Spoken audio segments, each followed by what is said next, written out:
News at 10. Right, wrong, or indifferent, I am Little Rock. I'm a person who wants to serve and wants to give back, and we'll lead this new Little Rock, a unified Little Rock, into the future. I want this to be a city of opportunity for everyone. We are your local election headquarters, and we begin tonight with the runoff for the Rock. Good evening, everybody. I'm Bob Clausen. Ashley has the evening off. The first day of early voting is in the books for Little Rock Mayor. If you haven't made up your mind yet between Baker Kurrus and Frank Scott Jr., we just had them in our studio for their only scheduled one-on-one debate before Election Day.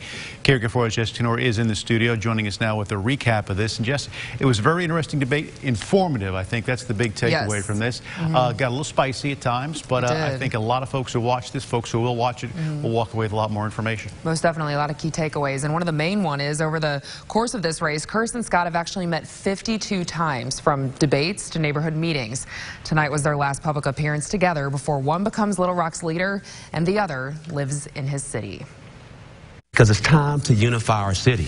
It's time for real change in our city. I'll be out in our community every day working hard for the people. The runoff for the Rock quickly got to the heart of the debate, starting with the fallout from a controversial social media post from Little Rock's Fraternal Order of Police. So I would like for my opponent to ask to reject his own endorsement from the Little Rock FOP, so we don't have that type of past moving towards our future. This mistrust that Mr. Scott talks about and wants me to reject some sort of a FOP endorsement, that just foments that same level of mistrust. When it comes to the city's police department, Baker Kurrus wants it fully staffed with more on patrol. Scott wants to boost the city budget by $15 million to increase the police force. If you're going to spend $15 million, tell us where it's coming from. It's that simple. That's how budgets work. I've worked with budgets. I cut $22 million out of a $315 million school district budget. Nobody knew I cut it. Where will the money come from? From the $265 million budget that we have right now. And if that means we have to cut to make certain that we're going to produce safety in our city, we will do it. It's a tough decision that you have to make. Restoring local control to the Little Rock School District brought out a different side of Kurrus, the district's former superintendent. It's been publicly known for quite some time